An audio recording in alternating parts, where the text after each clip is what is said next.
juror is on his way.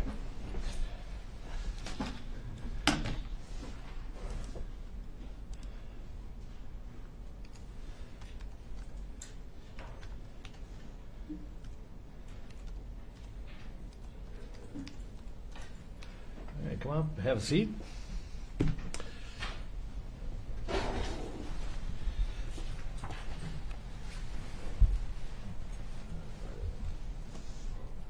And you are juror 130, is that correct? Yep. All right. First of all, I'm going to swear you in because all your answers have to be under oath. So if you could raise your right hand.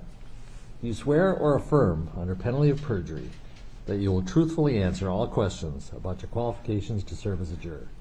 I do. All right, thank you. Okay, we have plexiglass between us, and I'm going to keep my mask on.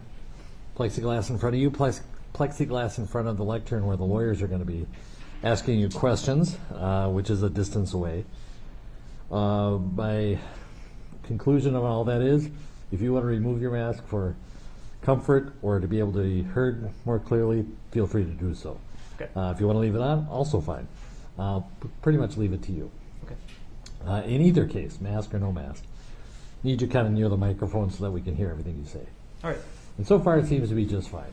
So, but just keep that in mind. Well, first of all, before I turn over the attorneys, a couple questions I have. First of all, you filled out a questionnaire, and thank you for taking the time to do that. Gave us a lot of good information to start with. Is everything true on that questionnaire? Yes. Anything that you wanted to change or add to what was on the questionnaire? Not that I'm aware of.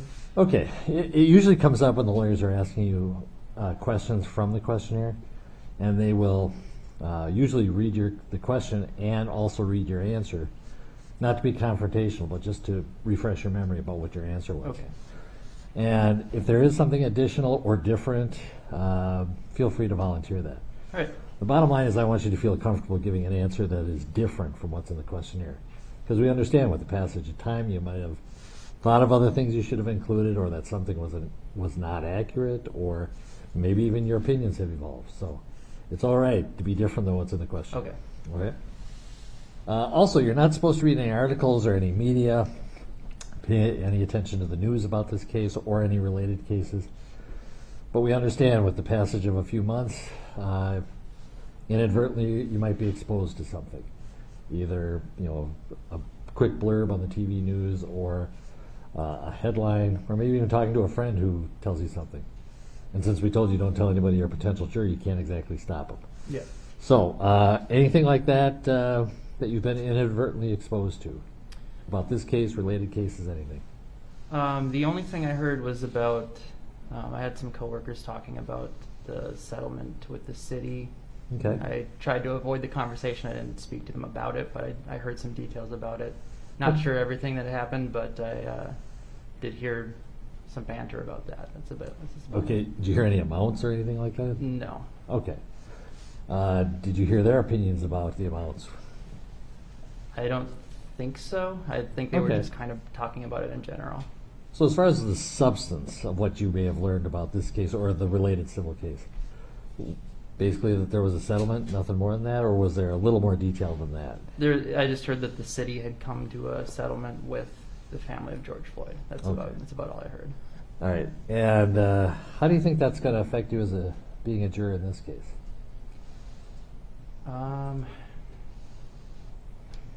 I don't think it will really affect me. I don't know much about what happened, but Right. yeah, I don't think it will really affect me. I didn't hear enough details really. Okay. Well, let me put it this way. The settlement is not a part of this case. You won't hear evidence about it because it's not a part of this case. Separate case, separate parties, separate legal issues, separate decisions by the city, who's not a party to this case. So it won't be in evidence. But can you put aside what you heard about that there was a settlement? Yeah. All right. And one of our questions, number 10 in part 1, asks in a very long, wordy way, my fault, can you be fair and impartial? And you said yes. Do you still feel, based on everything you may have heard, that your answer would still be yes? Yes. Yeah. Okay. little hesitation, or are you just kind of thinking to make sure? I'm just kind of thinking, it was a while ago. So, but Right. I do feel the same, I would say. Okay. And specifically with regard to the hearing about the settlement, is that kind of the needle? You're at fair and impartial right in the middle. Does that move it one way or the other? It definitely wouldn't. It would move it probably more towards impartial, I would think. Like I said, I don't know exactly what the settlement's all about. Right. At first thought, I thought that it had something to do with this case. I wasn't really aware that it wasn't. Okay. But yeah, I guess it wouldn't move the needle too dramatically either way. Either way. Okay. Generally, what you've heard about the case, before the questionnaire, after the questionnaire, as a juror, you have to put all that aside, disregard it, and any opinions you may have about the case, about the facts of the case. Some people have seen so much or have opinions so entrenched that they don't feel they can do that and just decide the case on the facts, the evidence that you hear in court, and the law that I give you. Where are you on that? Do you think you can? The video and everything that I saw over the summer definitely did affect me in a lot of ways. I was very active in what went on after that. Okay. And it definitely did affect me in a way that I can't easily put aside. Okay. I know that's kind of goes against being fair and impartial, but Well, actually, let me change the question a little bit. Okay. Every juror tries to be fair and impartial. I've never met one in my 14 years on the bench who does not try to be fair and impartial. But we have to push you and say, based on what you know about this case and that, can you, yes or no, be fair and impartial? And it's not a failure if you say yes, it's not a failure if you say no. It's just what it is. Mm-hmm. So kind of given that, as opposed to can you try, ultimately, knowing yourself, can you be? I would give it my best. I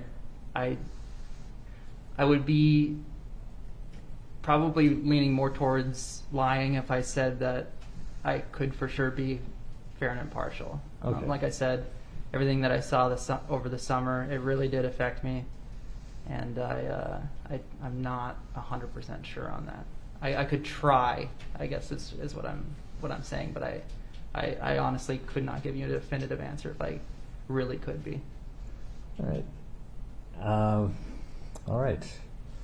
I'm going to excuse you from this jury. I appreciate your honesty and willing to look inside.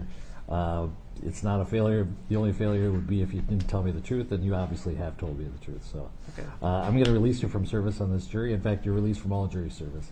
Okay. We're not going to put you on another case. So. All right. All right. Deputy will take some paperwork from you, and thank you for your time, both in the questionnaire and here in court today. Okay. Thank you. Thank you.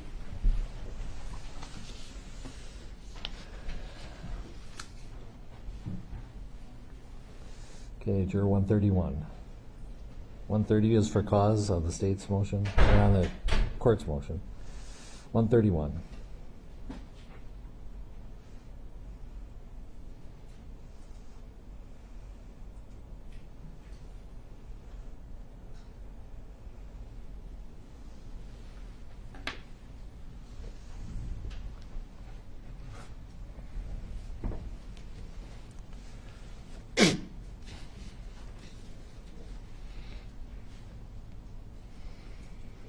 All right, come on up and have a seat, please.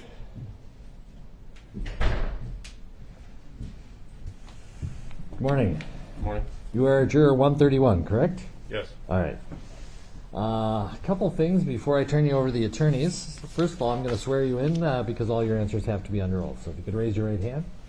Do you swear or affirm under penalty of perjury that you will truthfully answer all questions about your qualifications to serve as a juror? Yes. All right.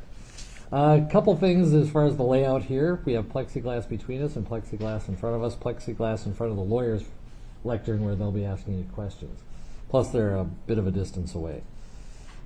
Given that whole setup, and I'll continue to wear a mask, I want you to feel comfortable if you want to leave your mask on or to remove it while you're being questioned. So if at any time you just want to take it off, feel free. If you take it off and want to put it back on, feel free. In either case. But whether you have a mask on or off, I would ask that you pull a little closer to the microphone so that we can hear you nice and loud. And I'm sure that'll be fine. So don't worry. I'll adjust you if necessary. Okay. First of all, you filled out a questionnaire. Thank you for doing so. It gave us a lot of good information to start with. Is everything on that questionnaire true that you recall? Yes. When the lawyers are asking you questions, they will focus you on specific questions, and they'll probably read the question and the answer, not to be confrontational, but just to remind you what your answer was. Sure. And I want you to feel comfortable giving a different answer, giving additional information, or even a different opinion, because opinions evolve. Since you filled out the questionnaire, you may have thought about other things that you should have put in. Don't worry about it being different from what's in the questionnaire. That's the bottom line, okay? Okay. Now, one of the things the questionnaire advised you is not to read any articles, and to avoid the media about this case. But we understand, again, it's been a few months since you filled out the questionnaire. Are there things, because the coverage is so extensive, that you may have been exposed to? A headline, a news blurb, a friend talking about new developments, anything like that, whether this case or related cases, pretrial matters, anything. I came across the headline of the civil settlement there with the city and the Floyd family. Okay. And how do you think that would affect your decision in this case? I don't think it would affect it. I mean, they are separate matters entirely, so I don't think it would come up. All right, and it won't. I'll just tell you that. It's not a part of this case. It's different case, different legal issues, different parties, different decision-making process. Sure. So you think you can put it aside? Yes. Question 10 in part 1 of the questionnaire asks if you could be fair and impartial. And you said yes. Does hearing about this settlement move the needle, so to speak? If you're right in the middle on impartial, does it move it one way or the other for you? No. All right. Any other information you may have been exposed to since you filled out the questionnaire about this case? Again, pretrial matters, parties, anything? No. All right. Excellent. Bottom line on that is you have to decide this case just on what you hear in the courtroom. Put aside everything you've heard, and everybody's heard something about the case and have certain opinions based on what they've heard and seen, and generally. Can you put aside those opinions and what you may have heard outside the courtroom and decide this case just on the law that I give you applied to the evidence that you hear only in this courtroom? Yes. All right. Easier question. Did you recognize any of the witnesses on the list that we gave you? No. Okay. And we estimate this trial be a month long, starting on Monday. Can you make that work personally and professionally? Yes. The only thing I would add is that I will be moving out of state at the end of May, so if that timeline changes to the right, it could be a little tricky. But at least for the next 4 weeks, like you said, would be fine. I think the 4-week estimate is pretty good. It may get longer. As you've seen, there can be delays. Yeah. But I'll tell you, you're going to have a really cranky judge if we're still in trial at the end of May. So I think it's a safe bet that you should be able to do that without a problem. Okay.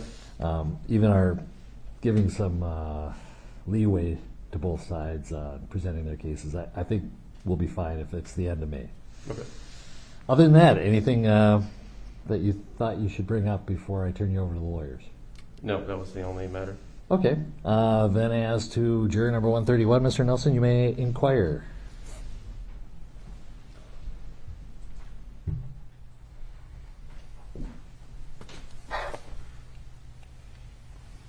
Good morning, sir. Good morning.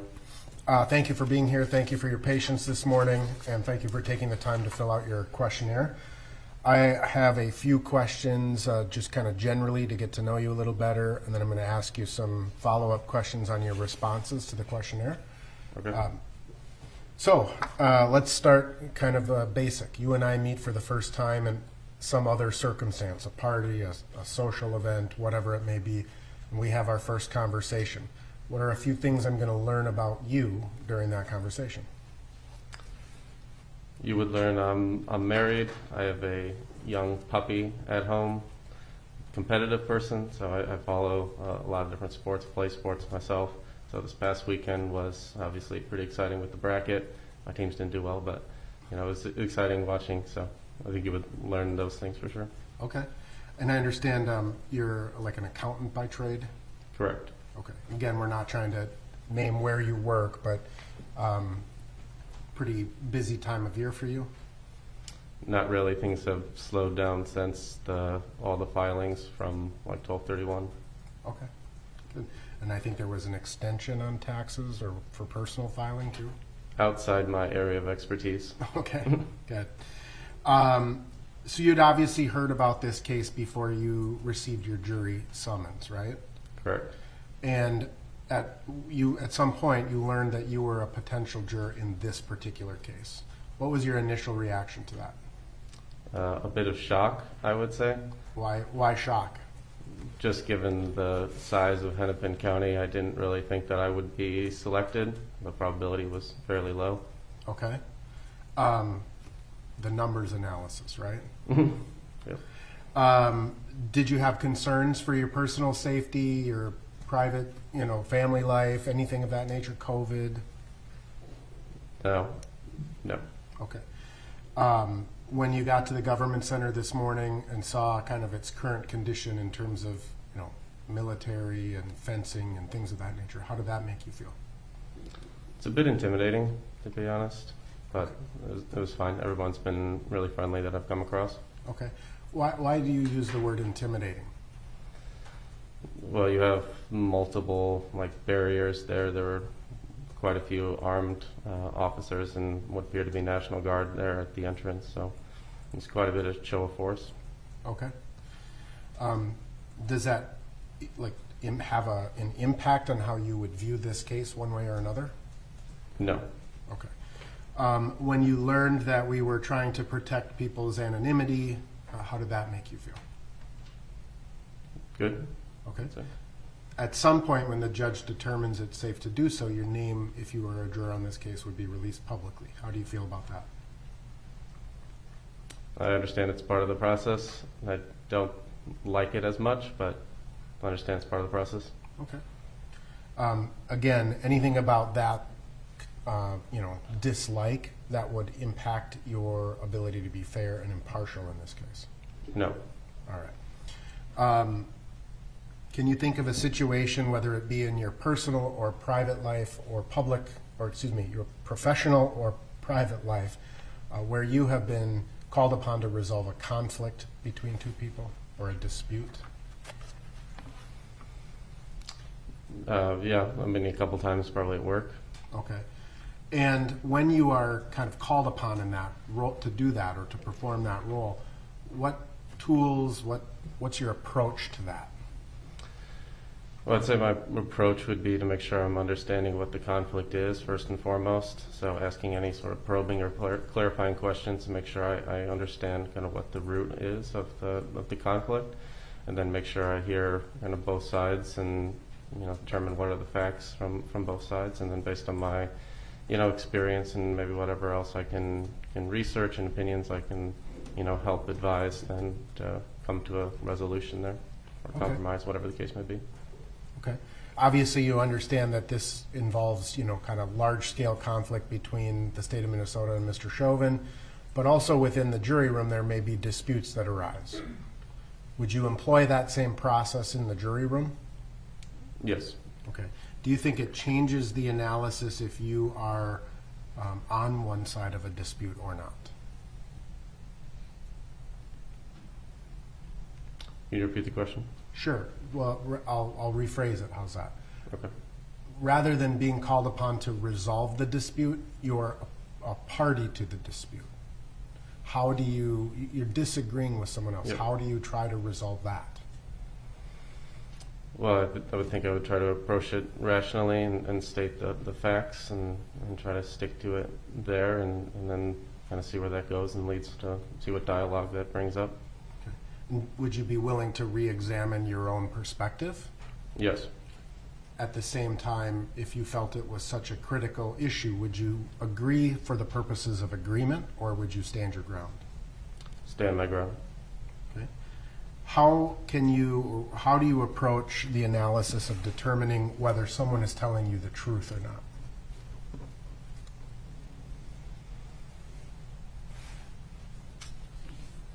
I would say kind of you can read a little bit into the person as far as like body language is concerned and eye contact and whatnot, from just like subtle clues. And then I'd say just try to think through it rationally if they're telling the truth or not, to try to determine credibility. Okay. Do you think that two people can observe a situation from literally standing right next to each other and they may perceive it differently? Yes. And what factors do you think would affect someone's perception of an event? I would say, I mean, it depends on a variety of factors, but like what would you call it, like a traumatizing event or something like that? I mean, people always suppress certain things, and even like as you're remembering certain situations, there could be like gaps and whatnot. Okay. Do you think that a person's, say, training or experience or education may impact how they perceive an event? Yes. Right. In your professional life, you may view a financial decision differently than someone else, right? Could be, yes. I would like to think that it'd be a little more objective there financially if you're sticking more to the numbers, but Okay. You could, yes. Do you think that, again, ultimately, if you have two people seeing the same event and they have different life experiences or different training or, different experiences with trauma, for example, that it doesn't necessarily mean that they're lying about an event? And if so, how do you determine which person's side to give more credence to?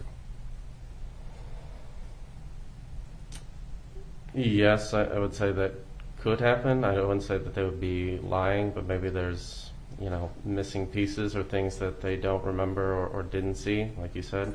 I mean, we're all human. We don't perceive and see the event all the same way.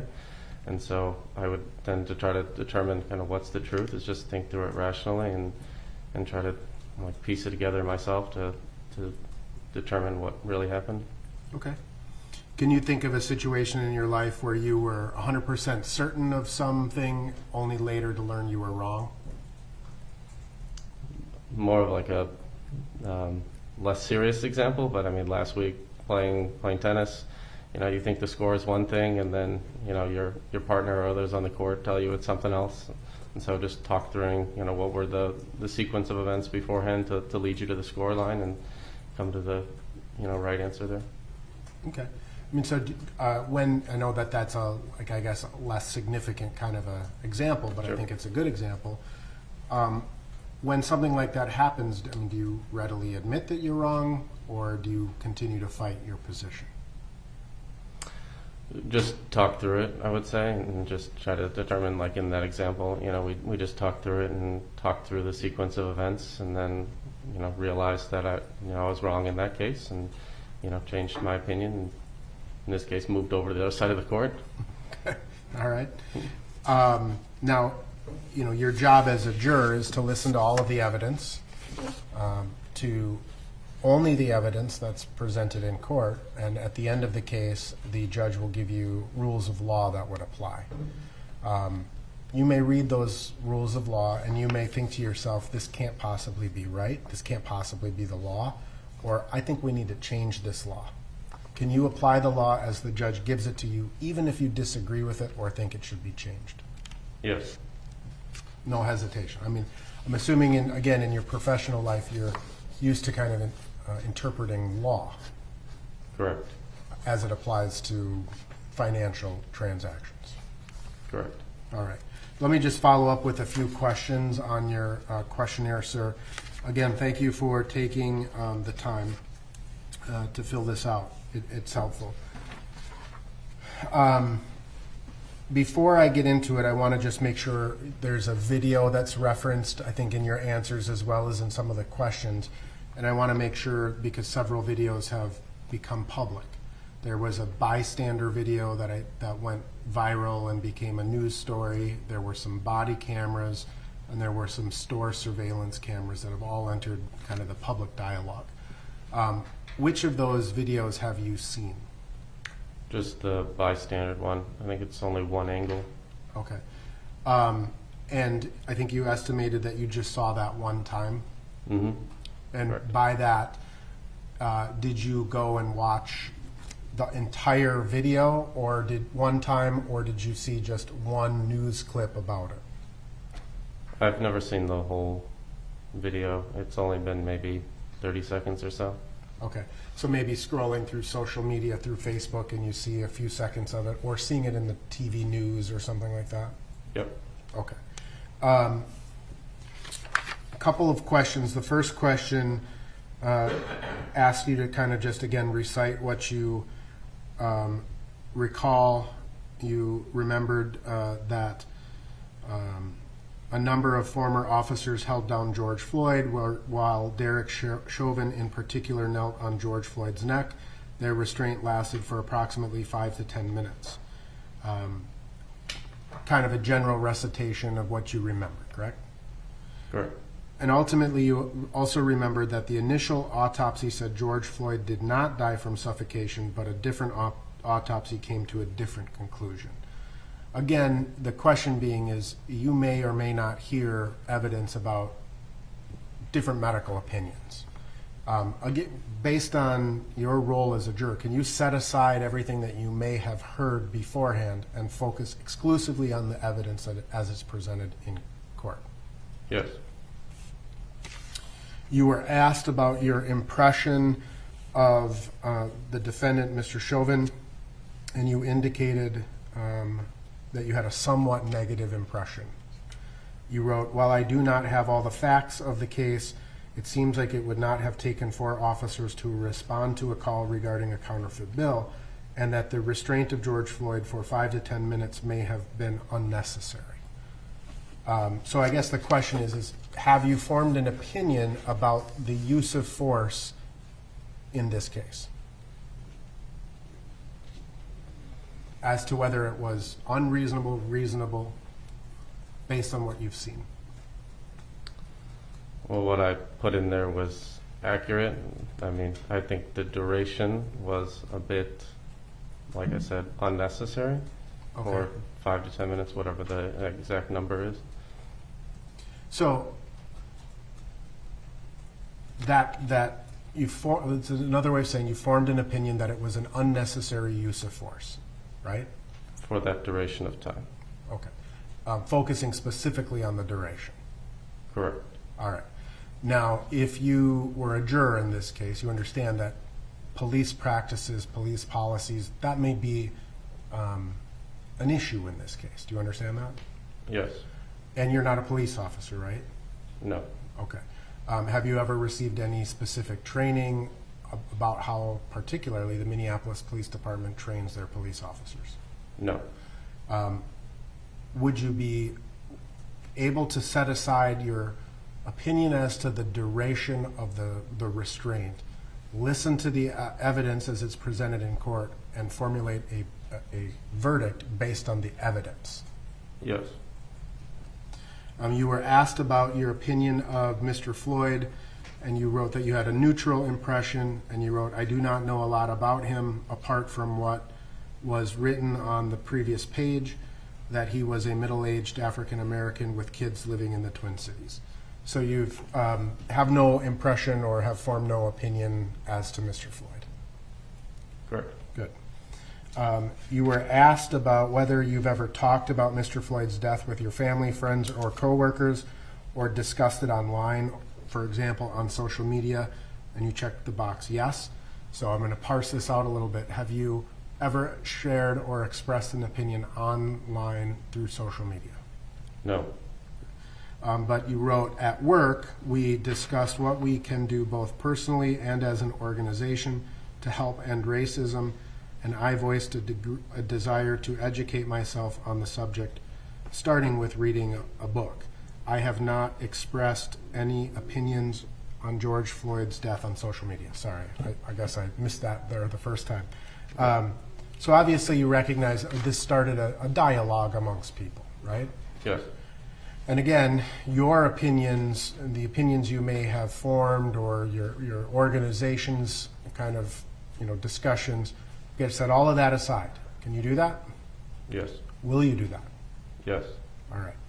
You were asked whether or not the community has been negatively or positively affected by any of the protests that have taken place in the Twin Cities since Mr. Floyd's death, and you wrote negatively affected. Can you explain why?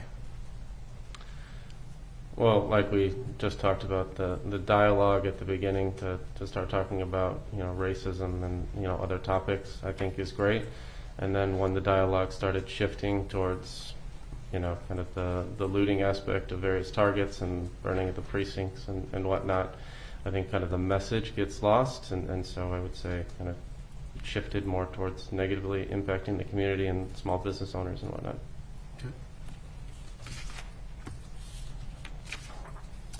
On one of the pages, there were a variety of statements, kind of broad, generalized statements, and you were asked to rank your opinion, I guess, on some of those statements. Do you recall that exercise?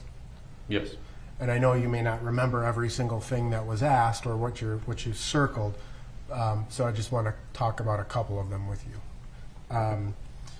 The statement reads, blacks and other minorities do not receive equal treatment as whites in the criminal justice system, and you somewhat agreed with that. What do you base your opinion on regarding the treatment of blacks and other minorities within the criminal justice system?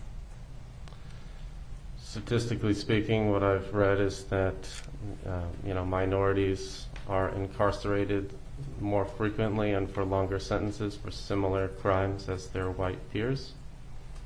So Okay. I couldn't necessarily pinpoint why that would be, but it seems to point to that they're not quite treated equally. Okay. So you've read some studies or articles focusing on the statistical, again, mathematical analysis. Correct. Okay. The statement reads, police in my community make me feel safe, and you strongly agreed with that. Yes.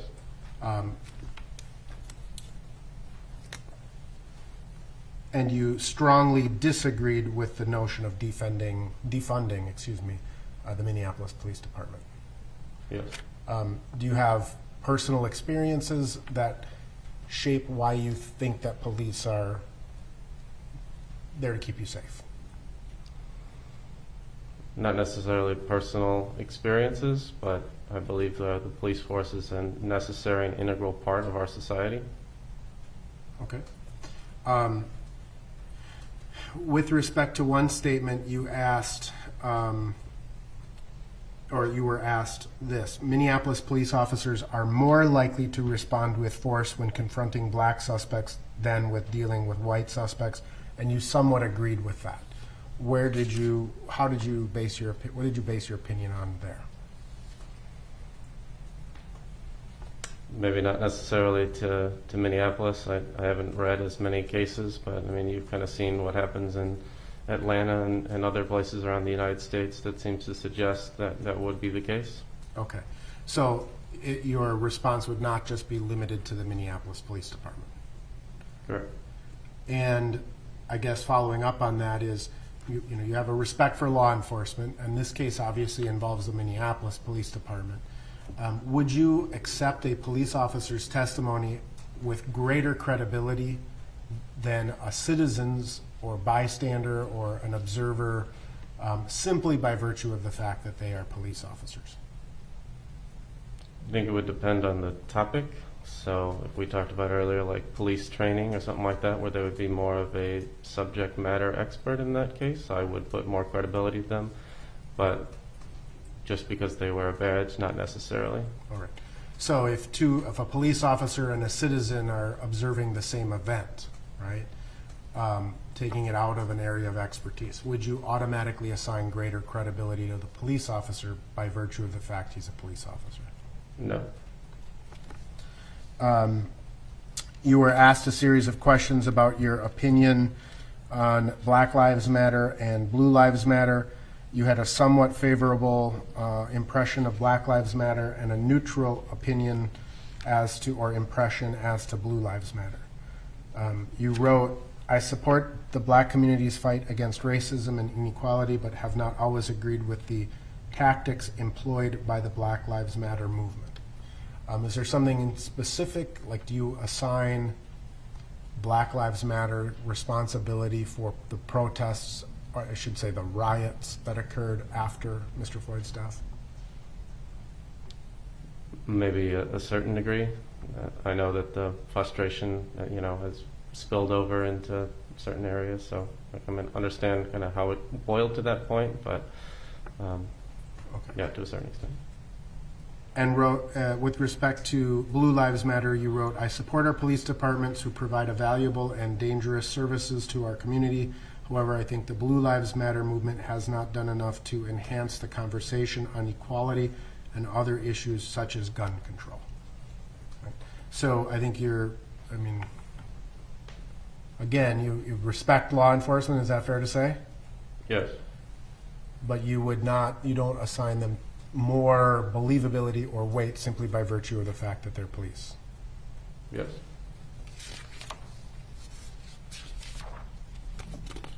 You have a relative through marriage who is a physician, right? Mm-hmm. If you were to be hearing medical opinions or medical evidence in this case, would you call that relative and ask for his or her opinion? No.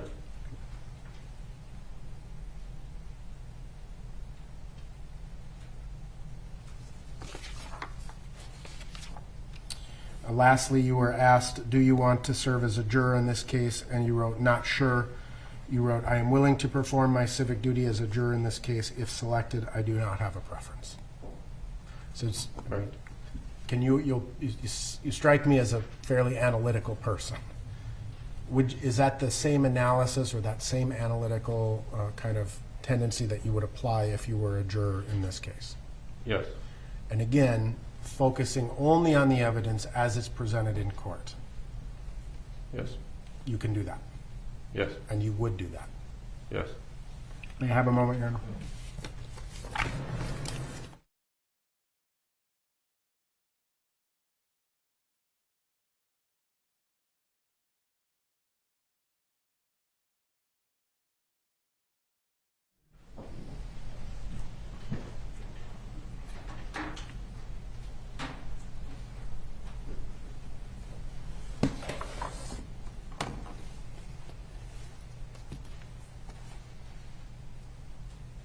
Thank you, Your Honor. Good morning, sir. Good morning. So what kind of puppy? He's a Bernese Mountain Dog, almost 6 months old now. Okay. Now, you've described yourself as being an analytical person. You're an accountant, correct? Yeah. Make rational decisions. Try to. So explain the rationale of getting a puppy. My wife and I always wanted one, so we don't have kids, but we wanted to have a dog first, and so it felt like the right time. We're working from home for the foreseeable future anyway, so could create some separation anxiety problems down the road, but felt like the right time to do it. As you know, you're gonna have to feed it and take care of it, and it's gonna do absolutely nothing for you, right? Yep. Okay.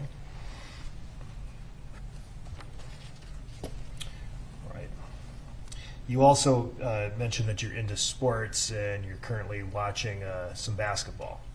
Yes. You also watch football? Yes. You still watch football? Did you watch the Super Bowl last year? Yes. Sometimes during sporting events, certain players will make political statements. For example, take a knee during the national anthem. Have you seen that? Yes. Describe how you feel about that when you see someone do that. I would prefer if someone would express their beliefs in a different manner, but I understand kind of what they're trying to do and raise the dialogue on certain issues. Mm-hmm. And how so? How would you prefer that they express their opinion? In a different manner, not during the national anthem? What is it about the playing of the national anthem that you wish they would just kind of leave that alone? What is it about that? I think it's more of a respect for those that have come before us and kind of the system that we have here in the United States, and feel a great sense of pride in being a United States citizen. And so I don't know, see people not stand up and kind of remove their hats and be courteous to it. I would just prefer a different method for those to kind of get their message across.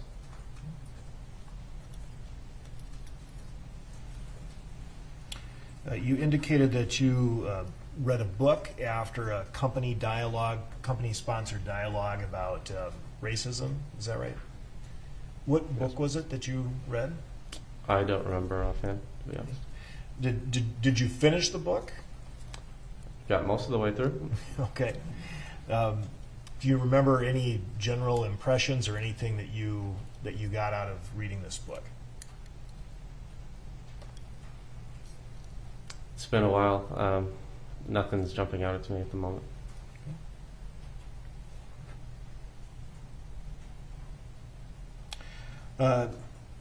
You indicated that you believe that the protests kind of devolved into rioting and that had a negative impact on the community. Is that right?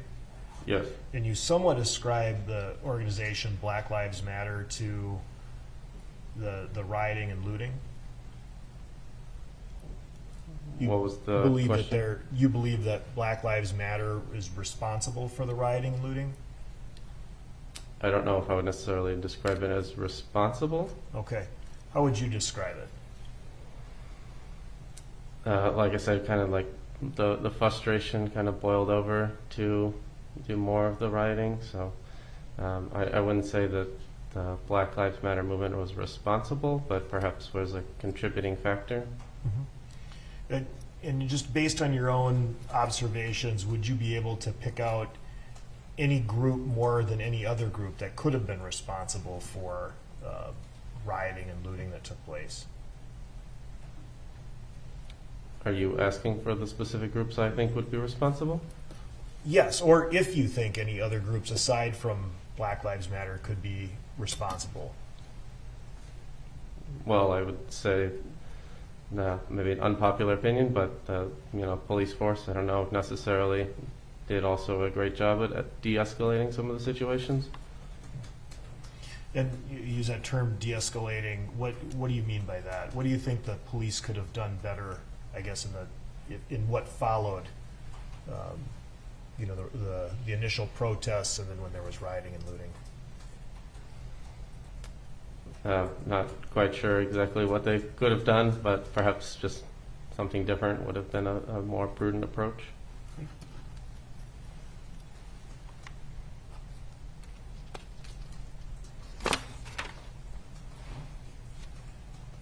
You strongly disagree with the concept of defunding the Minneapolis Police Department. Can you just share with me a little bit about your opinions on that concept, what it means to you, and why you disagree with it? Yeah. Well, like I said earlier, I think they, provide a valuable service to our society, and so I don't agree with defunding.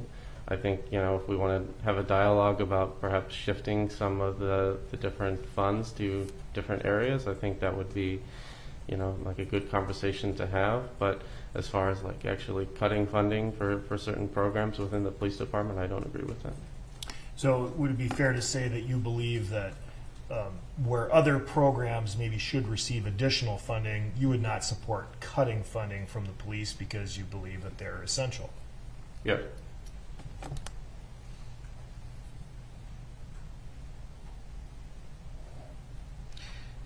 And then on the issue of your opinion of Blue Lives Matter, you said that you think that Blue Lives Matter movement has not done enough to change the conversation on equality and other issues such as gun control.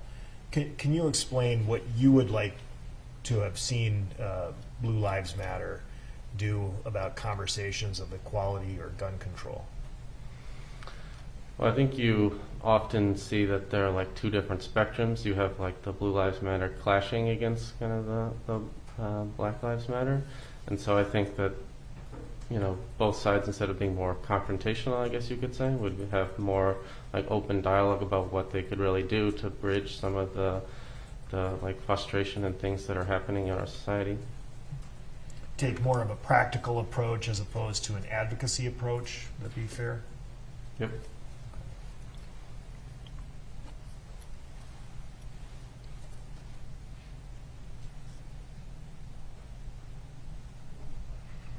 And then in terms of your attitudes toward the criminal justice system, you indicated you believe there's room for improvement, particularly in corrections, and that there should be more closely aligning punishment with the crime, better support for proper rehabilitation. Can you tell me a little bit about how you've come to those conclusions?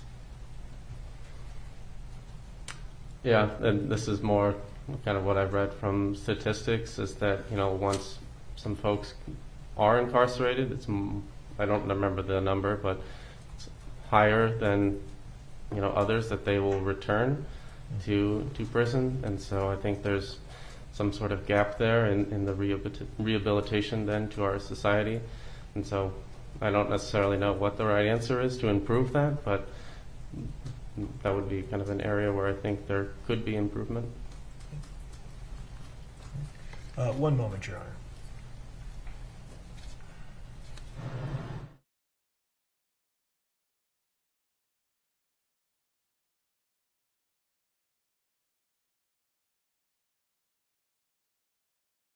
We'll pass for cause, Your Honor. Juror 131, you will be on our jury. We'll have your report Monday at 9 a.m. You're also going to get probably a letter or other communications from the jury office on logistics and specifics regarding that. So the deputy will take something from you, but otherwise keep that letter that got you in here today and bring it on Monday. All right? Any questions? What time do you say? 9 a.m. Okay. So that's when we're going to start. So, but you'll get a letter with more logistics from the jury office, Okay. as far as where and how to report and that type of thing. All right? Okay. All right. Thank you. You may go with the deputy. Thank you.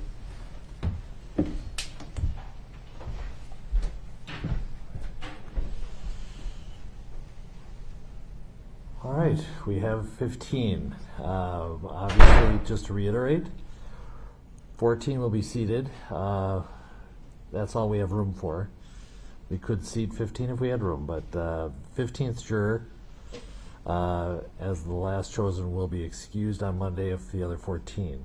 The whole point of this 15th juror was to make sure that we have 14 people show up on Monday. Nevertheless, I'm still not going to release the jury pool until the jury is sworn, on the off chance that we still have to pick some alternates. But I'm hopeful that since it's only a few days, that we'll have 14 people show up, and those 14 will be seated and sworn, and we'll proceed with opening statements at that time. Anything else for the record from the state? No, thank you, Your Honor. No, Your Honor. All right, we are in recess until Monday, March 29th at 9 a.m. Thank you.